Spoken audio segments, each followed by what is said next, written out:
All right, guys. It is season 4.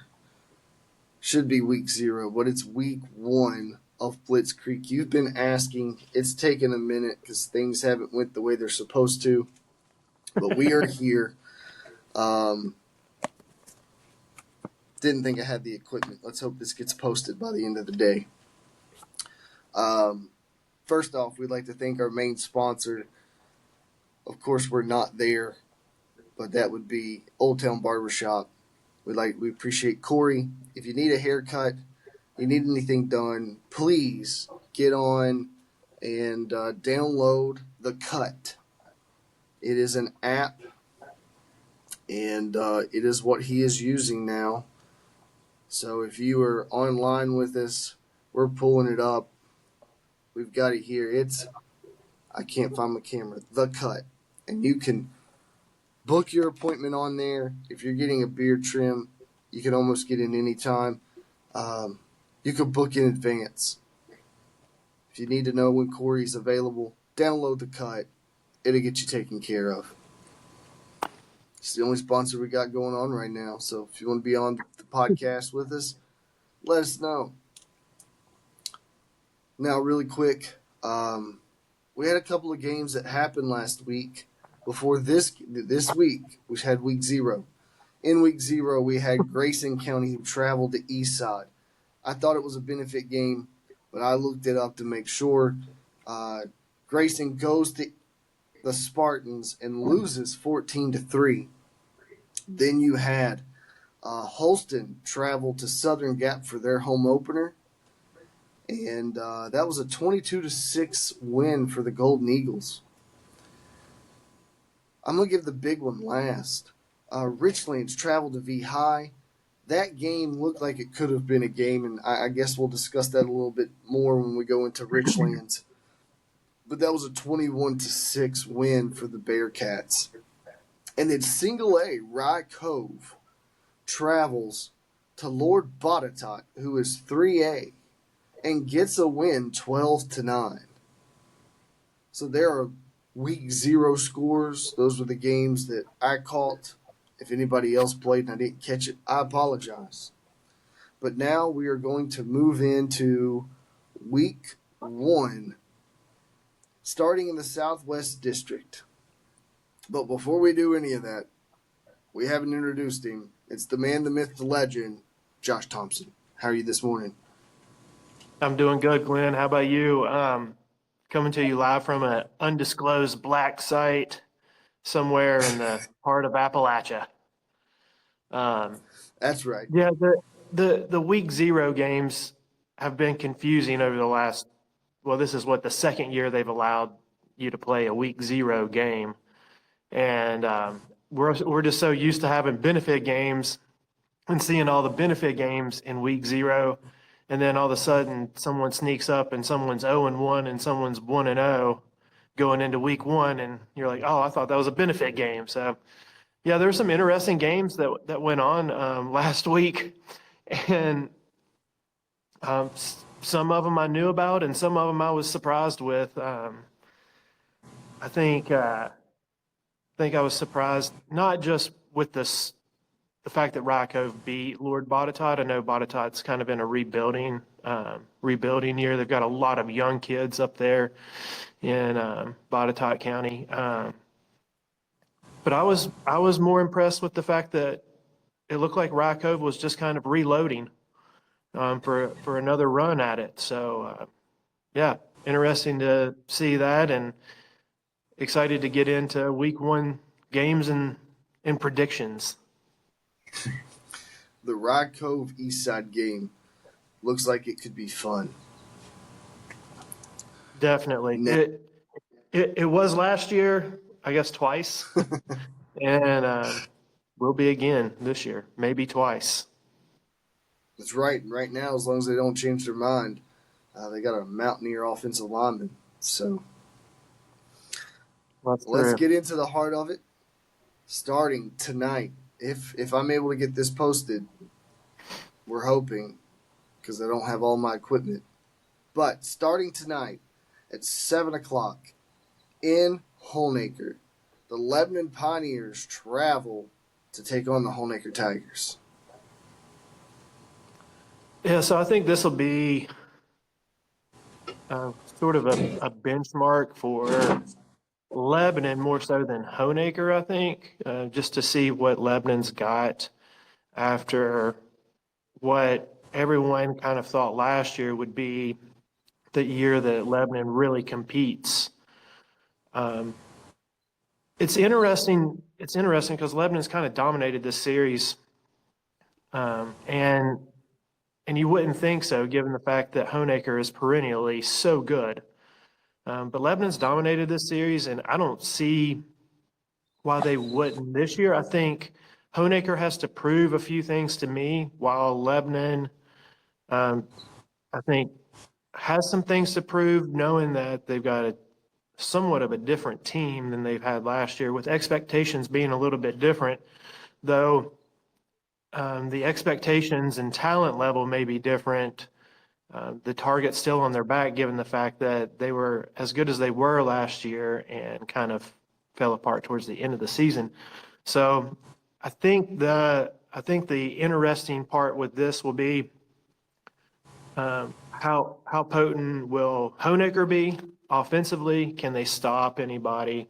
And whether or not Lebanon can hold up in the trenches, which was a problem for them last year, all year long, even though they were pretty prolific early in the season, first 2/3 of the season, really, offensively.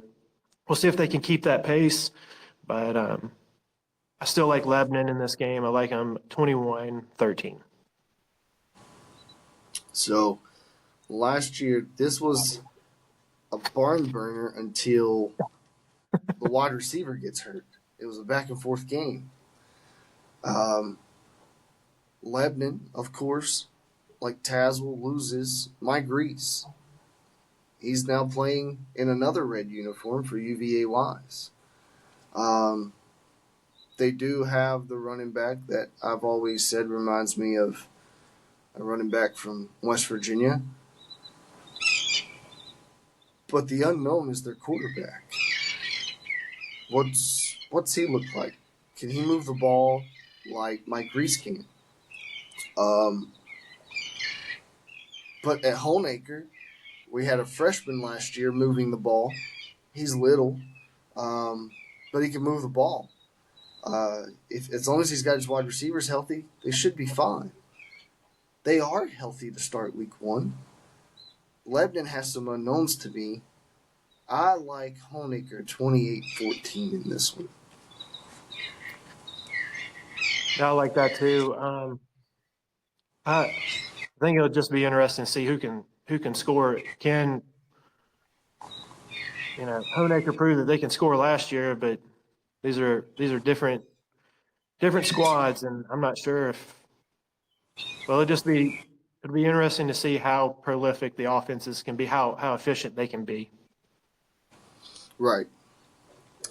And now moving into the Southwest District and Mountain 7 game for Thursday is the Richlands Blue Tornado, who I'm not sure how they feel after week 0, travel to Gate City to take on the Blue Devils. Yeah, so Gate City's, I think they've won 4 out of the last 5 in this one. I think Yes. Richland snuck up on them and beat them a couple years ago. I think maybe in one of the COVID era games. I can't remember if it was a spring game or a fall game. But this is going to be an interesting, maybe a confusing game. I think if you looked at it on paper 4 months ago, you'd be like, wow, this is going to be a really good game. And then all the stuff that happens in Richlands, I think probably changed what you would look at it now on paper. And if you looked at it on paper, you'd say Gate City is going to, run away with this one. That's not necessarily been the case in these games, even though one team has been a whole lot better than the other. I think Richlands has a lot of pride. It's not, you're not so far removed from Richlands' dominance in this area that that the kids have forgotten that. Um, so they walk out on the field and they carry that pride. I was pretty I was pretty confused last week when I saw Richlands take the field, and I saw their uniforms, and I was like, "Is Virginia High playing Abingdon?" But they weren't. They were playing Richlands, even though they looked like Abingdon. So Richlands the past couple years or at least last year in the week 0 game, they looked like they could compete, and that kind of um, carried over into the season. I thought Virginia High, once I figured out once I figured out when they were playing, um, I didn't think they looked very good. They weren't very efficient in the passing game, which is different over the last couple of years. They've been pretty efficient in everything that they've done. I like what their coach has done down there, but the Richlands Virginia High game, it really could have been a game. Um, and Virginia High just, scores a late touchdown in the second quarter, and then Tax went on in the third, and then just kind of gets out of Dodge after that, uh, which I think bodes well for Richlands because I like Virginia High and I like their talent, but um, and I think Virginia High kind of squandered some opportunities in that game. But this week with Gate City, this is Gate City's opportunity to say, hey, last year wasn't a fluke, and we're still for real. This game's going to be played in Legion Field, where legends have been made and where football teams go to die, like in Buchanan County. So I think that this is really more about Gate City than it is about Richlands. I don't think if you're a Richlands fan, you can walk away Friday night if Gate City goes and puts up some crooked numbers on you and say, wow, I don't know what we're going to be like. Because I think that this is about Gate City and Gate City saying from game one, this is where we are, this is who we are, and this is who we're going to be. You're going to have to deal with us all year long. With that being said, which is my favorite saying, with that being said, Gate City big in this one, 42, Richlands 12.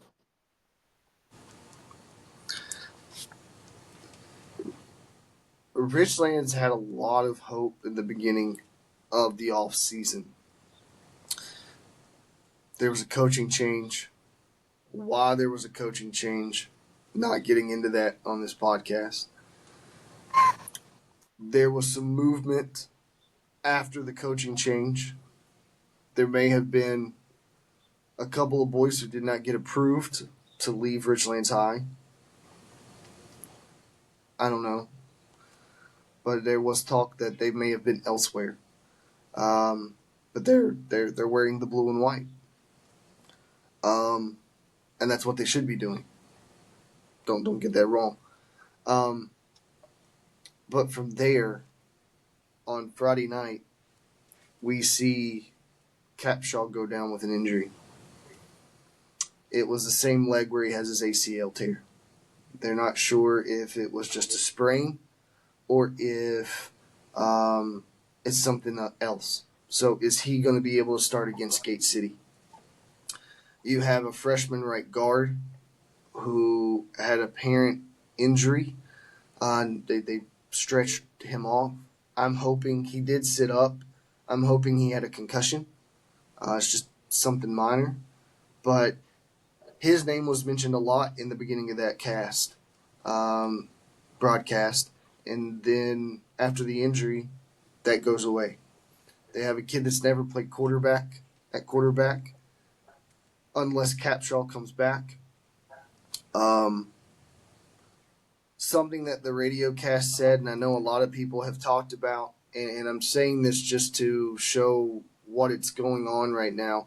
They have 39 cheerleaders, and they dress 32 football players. We just talked 2 go down, so that's 30. Things aren't good right now for the blue and white, and I know we both bleed green, but I don't like seeing that. You want it to be competitive and you want it to be fun. You do want to come out on the winning side. But when somebody goes through this, as we have in the past, it's not fun. So I'm with you. I believe Gate City wins this one big, 48. I think 48-7.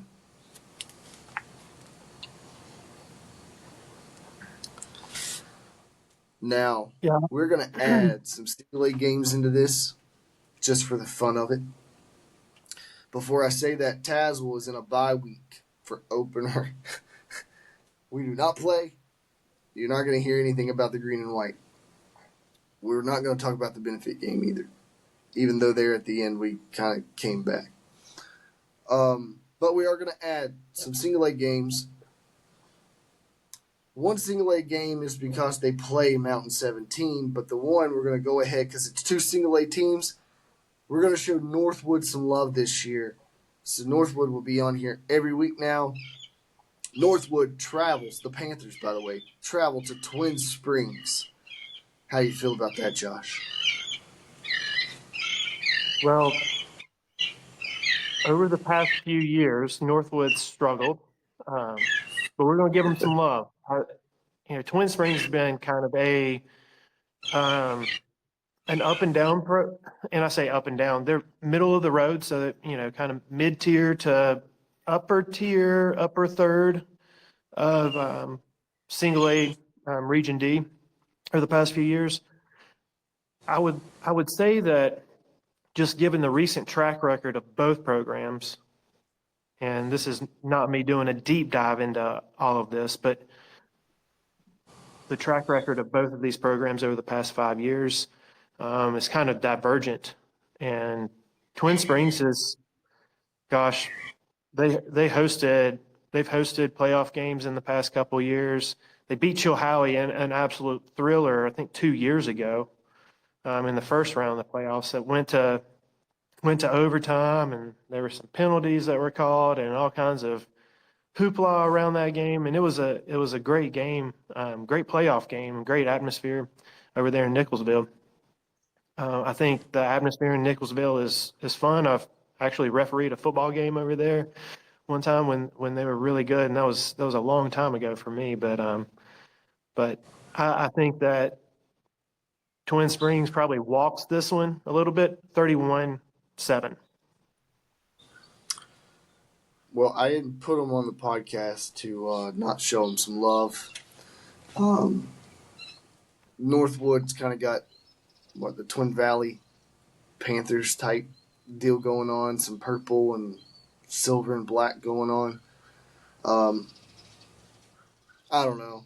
I kind of like the Panthers here, just for no reason. 21-14 Northwood. Pulling I the don't know. upset. They're blue and gray, dark blue and gray.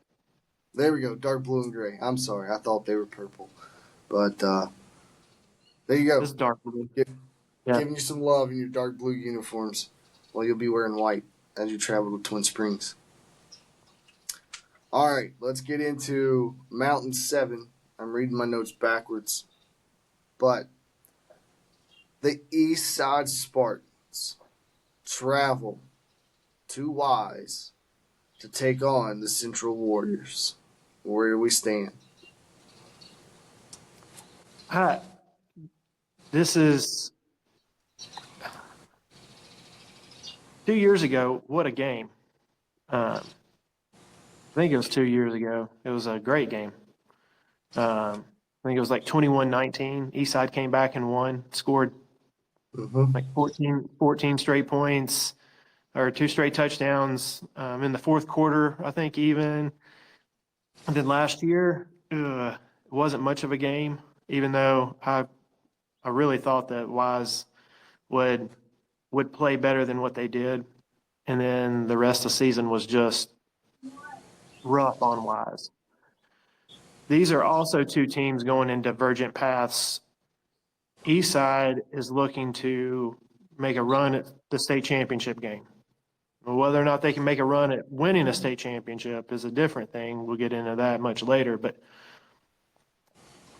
this is this is going to be just like the Richlands Gate City game, I think, where this is Eastside's opportunity to announce that we don't forget about us. We know that Rye Cove beat Lord Botetourt last week, but don't forget that we're here too. And that we were the ones that were, pushing Rye Cove to the very end. And we were the number one seed in Region D, 1A last year.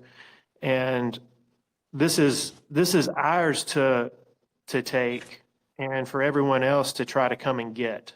So I like Eastside to win this one relatively big. I think Wise probably puts up some points, maybe even scores an early touchdown, but Eastside runs away with it in the end. Eastside 36, Wise 14.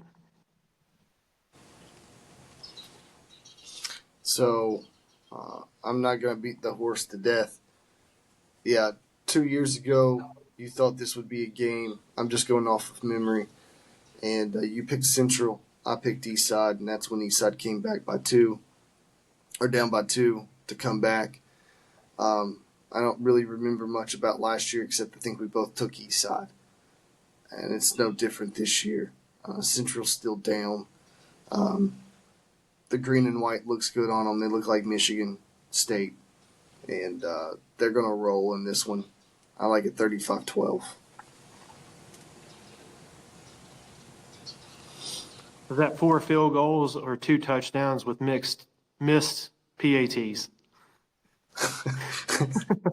However you want to look at it. All right, we started this podcast 4 years ago, and when we did, there was a game that kind of threw us off. And if Josh knows what I'm talking about, I don't think it'll throw us off this year, but just brought that up. The Abingdon Falcons take on their crosstown rivals, the John Battle Spartan. No, what is John Battle? Trojans. I was looking at the logo. John Battle Trojans. Sorry, it's still early in the morning. How you like it, Josh? Yeah, so when we first started, this was a very confusing football game. Battle beats Abingdon that year and threw us for a loop. But chalk has served us well the last few years. I don't think it changes this year. I don't know where Abingdon's going to be. I think this game is a whole lot more about Abingdon than it is John Battle, seeing exactly who Abingdon has, who's going to step up, who's going to take the reins after, having some seniors the past few years and having, some big offensive linemen and, of course, their tight end who played really well and kind of anchored a defense, at least on one side of it. So I think this is more about Abingdon than it is about John Battle and seeing where Abingdon is. Is Abingdon going to, try to compete in the Mountain 7 this year? We got 2 big teams in the Mountain 7 that we know about. And I think Abingdon is the kind of the outlier in all of this, along with a Ridgeview team that may have something to say about things in the end. So, I think this is going to be a fill it out kind of game for Abingdon, and no better team to do that against than John Battle over the past couple of years. Battle was so competitive and so close, 3 or 4 years ago, but they've kind of continued a downward trend. Abingdon's in a downward trend too, but in a totally different league. So I'll take Abingdon in this one, not in a blowout of any sorts. I think Abingdon probably tacks on a touchdown late to make it 28-12.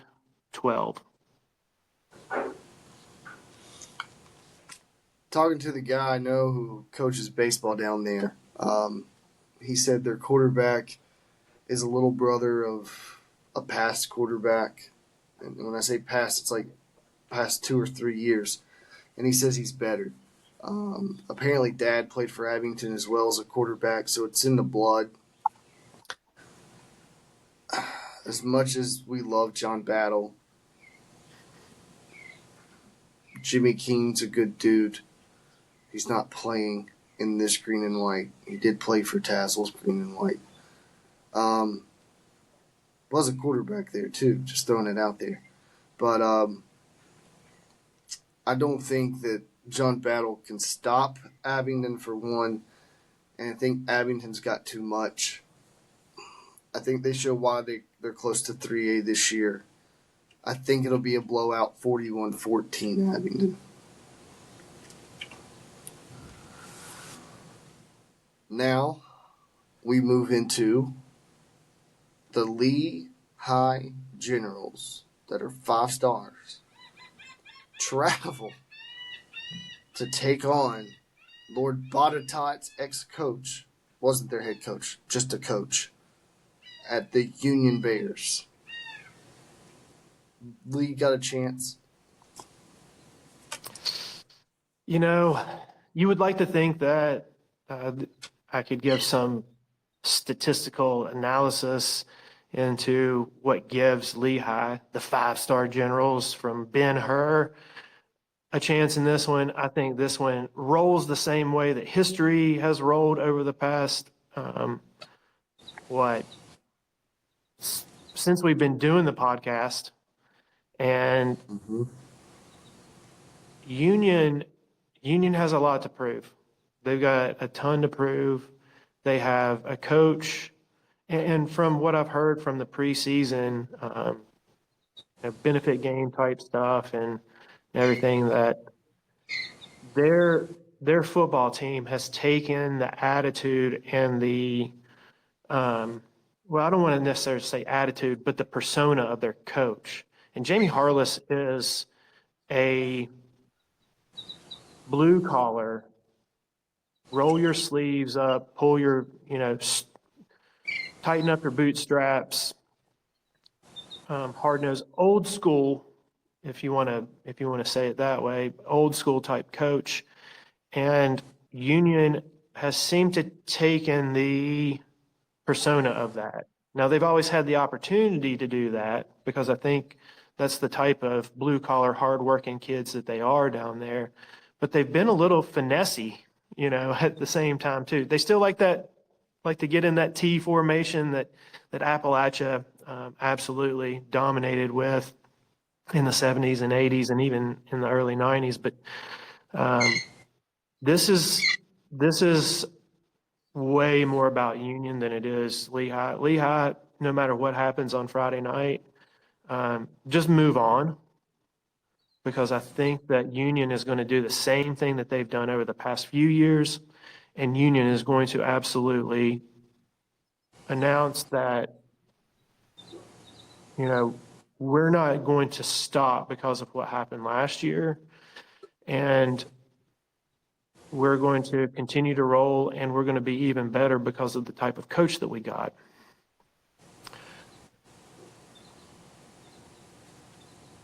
Lehigh probably needs to make sure that they get out of this as healthy as possible, because it's a long season, 9 more games after this week, guaranteed.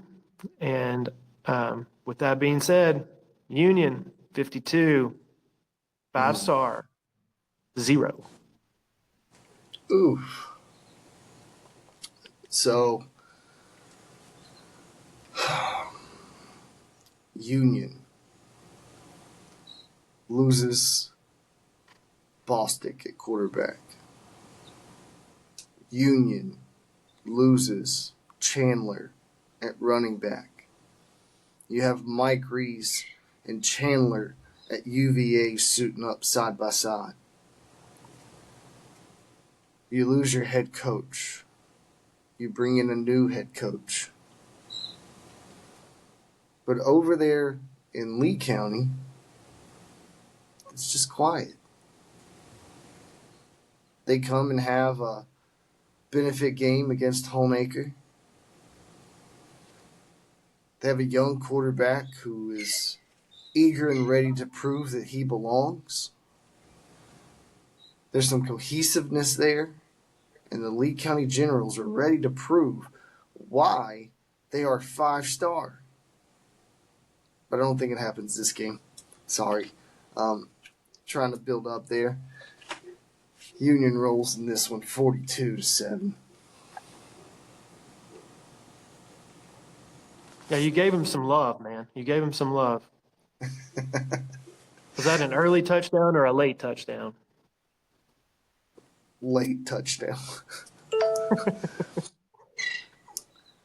All right, now we move into our last Mountain 7 team, and that is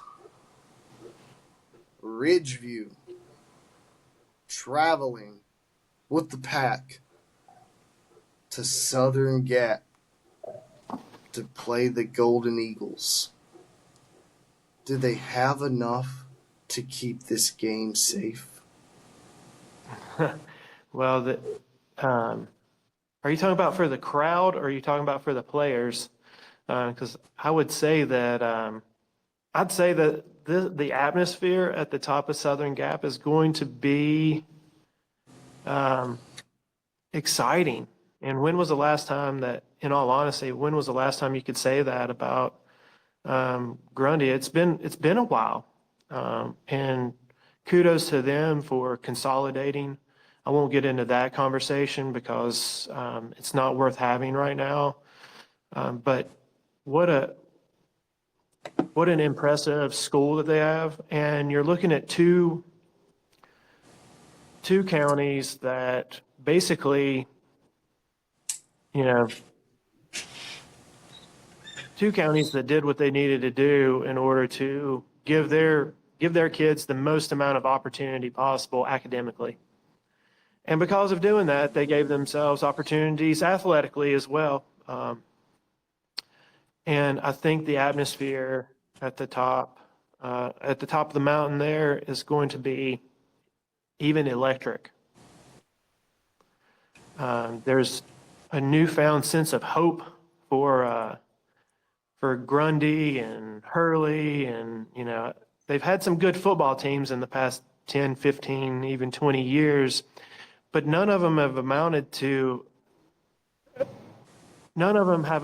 what their regular season records would have indicated.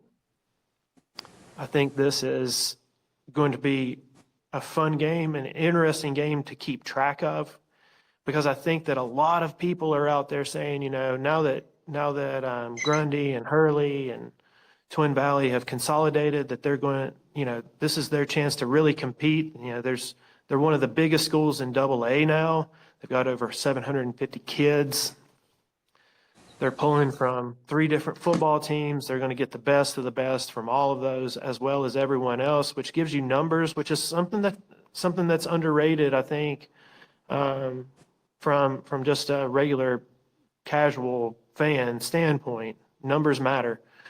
But I think that with all that being said, Ridgeview is Ridgeview, and Ridgeview is going to walk in there and say, oh, we have a really pretty school too, and we have a really nice football stadium too, and we consolidated a lot longer than you do. Welcome to AA. We've beaten Grundy like a drum for the past 5 or 6 years, and we're going to keep on going, because all this is Grundy with a few extra kids sprinkled in. Ridgeview, 35. Southern Gap Eagles, 14. So, I am one of those that says Southern Gap should be better. Ridgeview, I think they graduate their quarterback. So now they have an unknown sitting there. From what I understand, his arm is bigger and stronger. But I do think he played in a couple of games last year, because I remember this exact same conversation. The thing about it is injury, kid comes back, he's a senior, almost upsets Union, but it didn't happen. But this kid has an arm, but he's not mobile. Southern Gap, 22-6 is what the score is over Holston. Holston's a single A crew. What happens when you play Double A, somebody that's been dominant in the past? I think there's a lot of hype around this game. There should be. They've made it a rivalry. There's a trophy that comes with this one.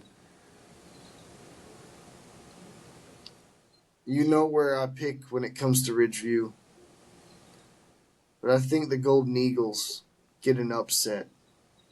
28-24 Golden Eagles. Wow. Okay. Well, we shall see. We'll And see. they We'll see if my thought process is right, or if I need to rethink everything and well, jump on the so bandwagon. if Southern Gap loses this one, then I'm not picking them the rest of the year. That'll be a lot They'll too. be So they'll be competitive. They'll be competitive, but Ridgeview's Ridgeview.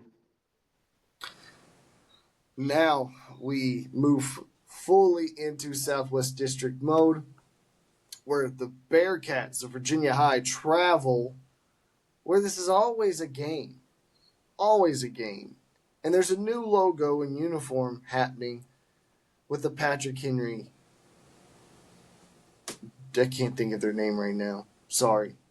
They're the Rebels. bear. Rebels. Yeah, they're the rebels, but they're changing they're changing all that.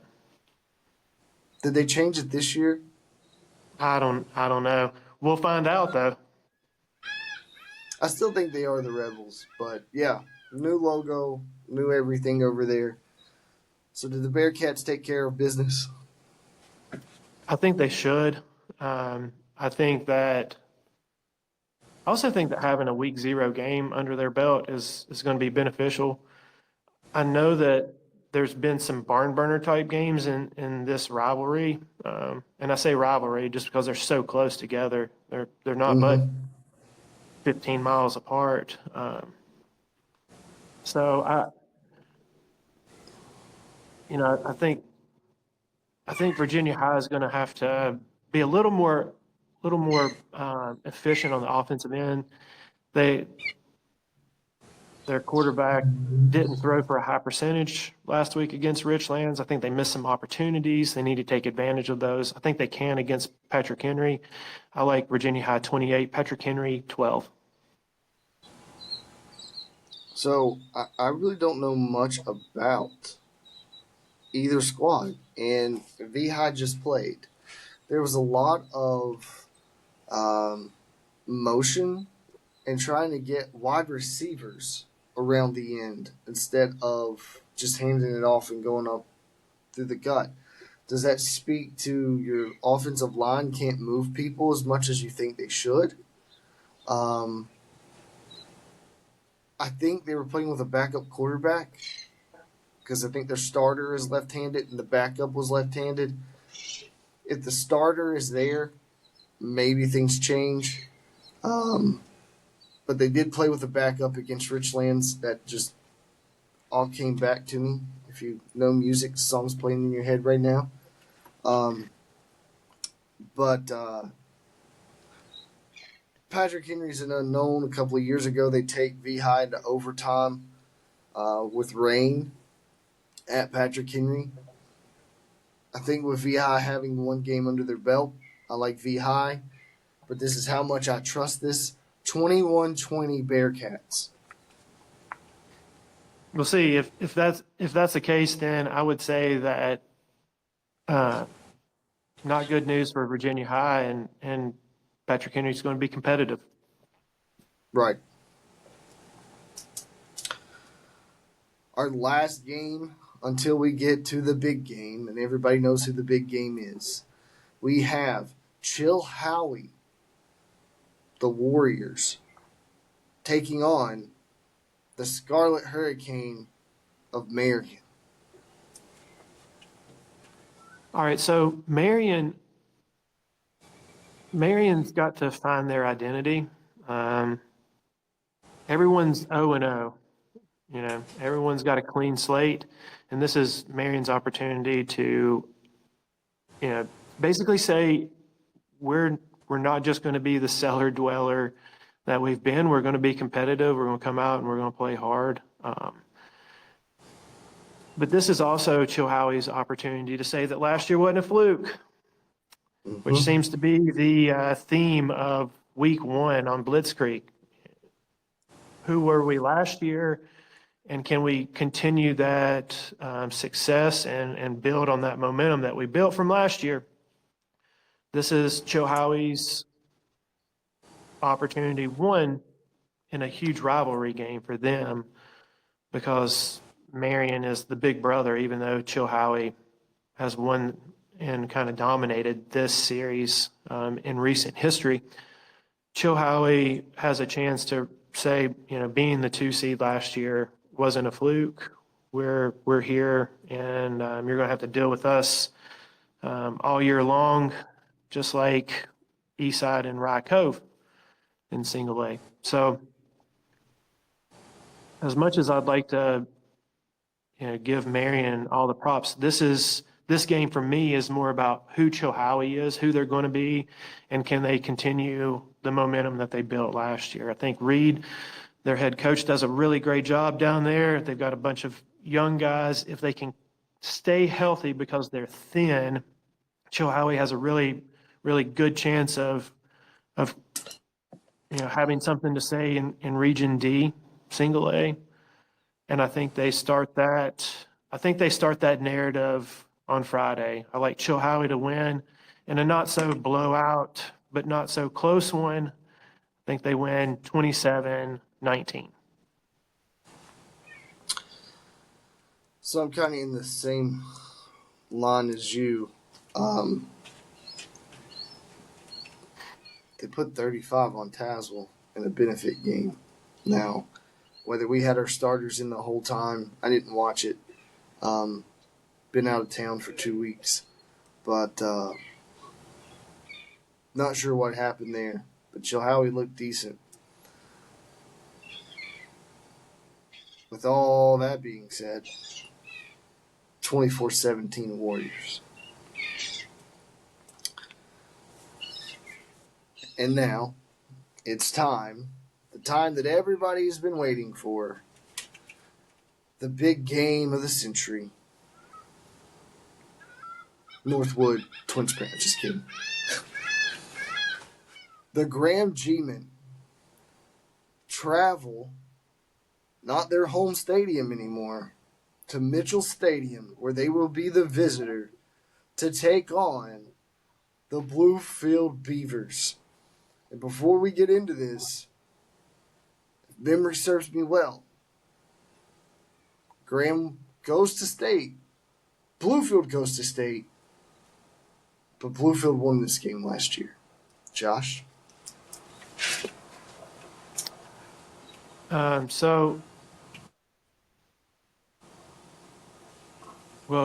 Graham didn't go to state. Graham didn't go to state because Union played Glenver. Union. Yeah, sorry. Union finally got over the Graham hump, but couldn't get over the Glenver hump. But both of them were extremely, extremely good last year. I think this game really comes down to Graham less than Bluefield. Graham, over the last 3 or 4 years that we've kind of been doing the podcast, hasn't played very well in this game. They've been anemic on offense, and their defense, though stingy, gives up plays that you just scratch your head. You're sitting there going, what just happened? Because you play so well for 10 plays, and then 2 plays, just everything goes to pot, and Bluefield ends up capitalizing, which is interesting because you would think that Graham and Bluefield would kind of just have the same personality, but they don't. And I think it's the coaching side of things. And I think Tony does a great job at Graham. Don't get me wrong, but Freddie Simon knows how to X and O, and he's been doing it for a long time. I mean, the man is truly a legend, and will be in West Virginia coaching forever. So I think it comes down to true preparation in this one. And Like I said, I think it's more about Graham being able to, one, control their emotion. Two, because if they can control their emotions, then they can control the penalties that have killed them in this game the past few years.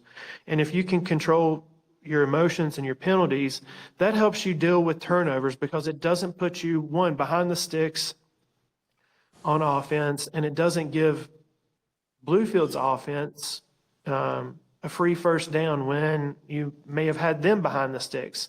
So it really helps eliminate all of those things that have plagued Graham in this game over the past 3 or 4 years. Do I think Graham can do that? I think you have to prove that point to me before I can say you're going to do that. That was a theme for me last year on Blitzkrieg. Prove me wrong, then I'll jump on board. I wasn't on board with Graham early. I was late. They proved me wrong. And I'm happy to admit that. Doesn't bother me one bit. I've been wrong a lot. I get told I'm wrong every morning when I wake up, just about, by my daughters when I ask them what they want for breakfast.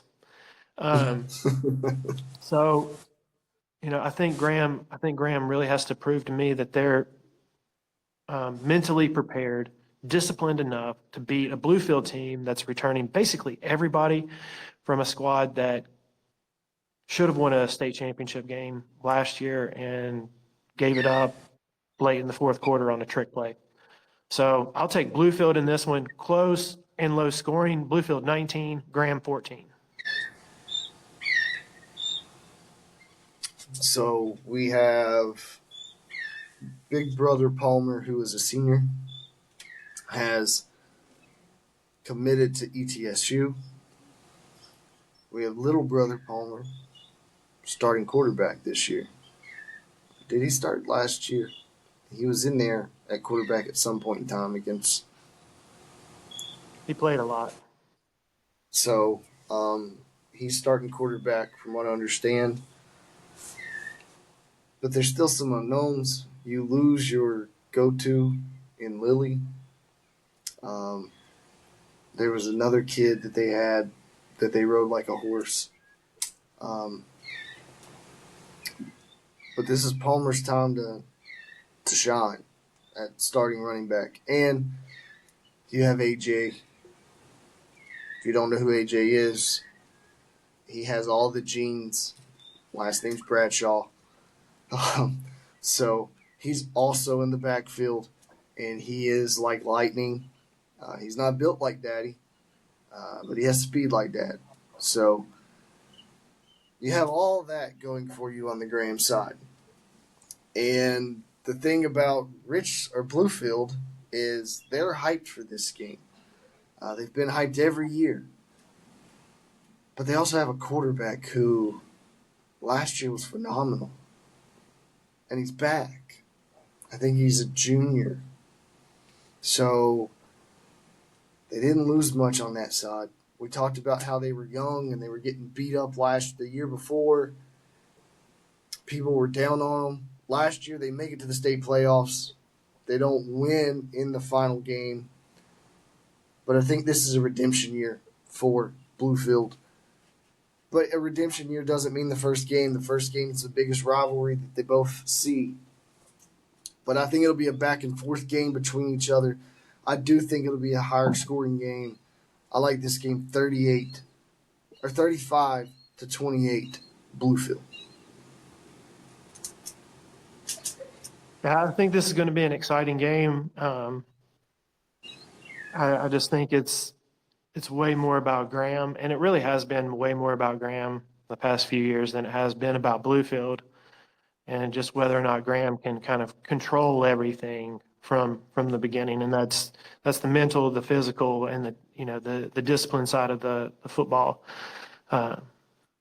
So if Graham can do that, I think Graham can easily win this game. I think it's a 50-50 toss-up. If you're really going to pick it as a pick'em game, it'd be 21-20, and you would say just who do you pick which side of the coin you want to be on that one. So I just, it'll be really interesting and exciting, and the atmosphere will be great, like it always is.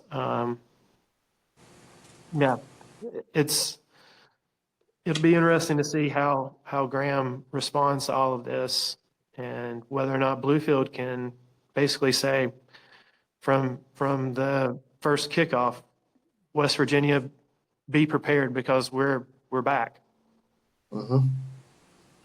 Now, the two things about this game, this is not our depiction of Graham. Um, if I had to pick right now, Graham dog walks through the rest of their schedule and makes it to the at least the state semifinals. That's where I sit with Graham right now. So don't think, well, they're just picking on. No, I'm not picking on Graham. Graham is a really good ball club. So is Bluefield. Um, the other thing that bothers me about this game, put stickers on your helmet, Bluefield. It's a maroon helmet with white and blue stripes. Put a flipping sticker on the side. You're not Penn State. All right, there's the thing that bothers me the most about Bluefield. So, we've picked the rest of these games. Now we move into our final segment. You're going to the Bluefield Graham game. Before we pick where we would go eat, give a quick plug. If you're listening to this on Thursday and you can make it to the rail yard, they have a Bluefield and a Graham burger. The Graham burger is a pizza burger. You get your two patties, mozzarella cheese, some marinara sauce, some pepperoni. They put the bun on, and then they put some melted cheese with the pepperoni on top. But if you're on the other side, you're going to get some Texas toast, your two patties, with some cheese, with some bacon and some bacon jam. And then they're going to put some blue cheese on it. And I think there's one thing else I'm missing. But if you want to do your job and support your team, go up to the rail yard, try one of the burgers. I did my job. I had two. I split one. I've had both burgers, but one I did go back and get because it was just that great. I'm not going to tell you who it was, but go support your team at the rail yard. With that being said, where are you going to go eat at? Well, I was going to say the rail yard from the very beginning, and I'm glad that I picked Bluefield, because that burger with some bacon jam on it sounds amazing. So yeah, I was going to pick the rail yard either way. So yeah, rail yard, and I'll support the team that I picked for sure. That sounds amazing. Although I will give a plug for Joe's Pizza in Bluefield, Virginia. Um,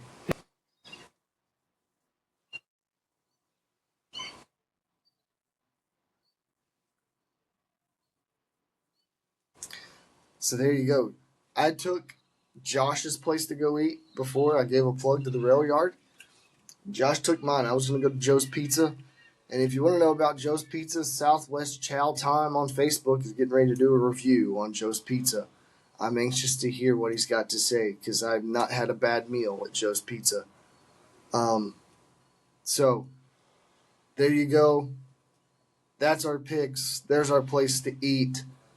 We enjoy this. We're back for season 4. And got some tiny waves over here on the sound. Didn't know what was going on. But before we go, I think I just lost Josh at the end. That's okay. And as the barter says, if you like us, talk about us. If you don't, then keep your mouth shut. Thank you, guys.